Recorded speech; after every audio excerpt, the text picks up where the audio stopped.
Assalamualaikum, jangan lupa like, comment, and subscribe.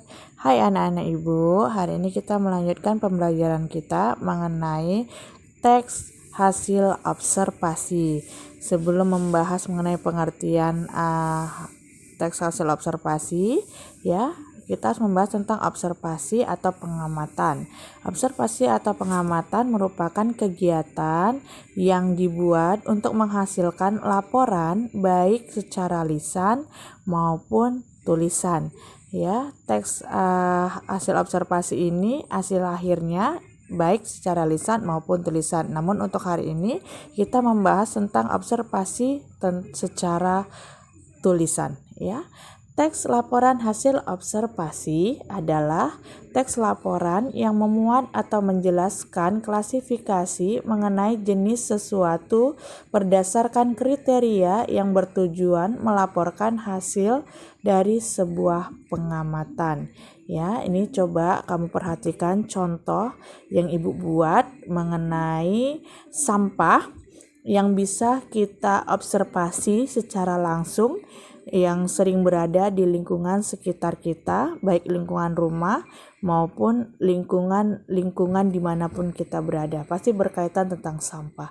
Ya, di sini yang dibahas pertama kali ketika kita akan membuat teks laporan observasi yaitu pengertian dari objek yang kita observasi.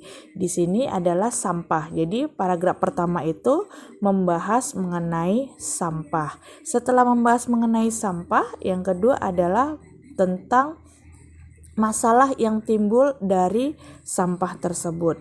Selanjutnya adalah jenis-jenis sampah, ya. Jenis sampah ada dua, yaitu sampah organik dan sampah anorganik. Setelah kita membahas jenisnya dan kita klasifikasi lagi, sampah organik itu apa, sampah anorganik itu apa. Ya, setelah kita klasifikasi, masuk kita pada paragraf terakhir. Paragraf terakhir itu membahas mengenai kesimpulan dari sampah itu sendiri. Ya, apa kesimpulan yang bisa kita ambil setelah kita mengetahui pengertiannya, masalahnya, jenis-jenis sampahnya, ya. Jadi kesimpulannya bahwasannya sampah itu bukan hanya hal yang tidak bermanfaat bagi di kehidupan kita, namun bisa menjadi bermanfaat apabila klasifikasikan berdasarkan jenis-jenisnya, ya, atau bisa didaur ulang kembali yang bermanfaat bagi kehidupan masyarakat. Setelah itu masuk kita selanjutnya mengenai gagasan pokok dan gagasan penjelas yang terdapat pada teks hasil observasi tersebut. Gagasan pokok dan gagasan penjelas ini harus ada di setiap teks, ya. Jadi setiap teks itu harus memiliki gagasan pokok dan gagasan penjelas. Ya, coba perhatikan kalimat utama pada suatu teks, ya, sama dengan gagasan pokok yang terletak di awal dan di akhir paragraf. Kalimat utama yang letaknya di awal disebut dengan paragraf deduktif. Kalimat utama yang letaknya di akhir disebut paragraf induktif, dan kalimat utama yang letaknya di awal dan di akhir paragraf disebut dengan paragraf campuran, ya. Setelah kalimat utama barulah diikuti oleh kalimat-kalimat penjelas atau gagasan-gagasan penjelas.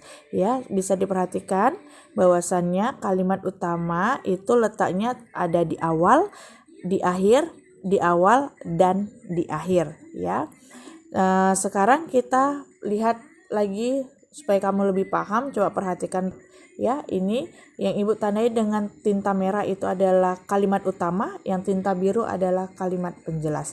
Di sini disebut dengan paragraf deduktif karena kalimat utamanya letaknya di awal paragraf. Ya, anak-anak Ibu, semoga pembelajaran hari ini bermanfaat dan kamu bisa memahaminya.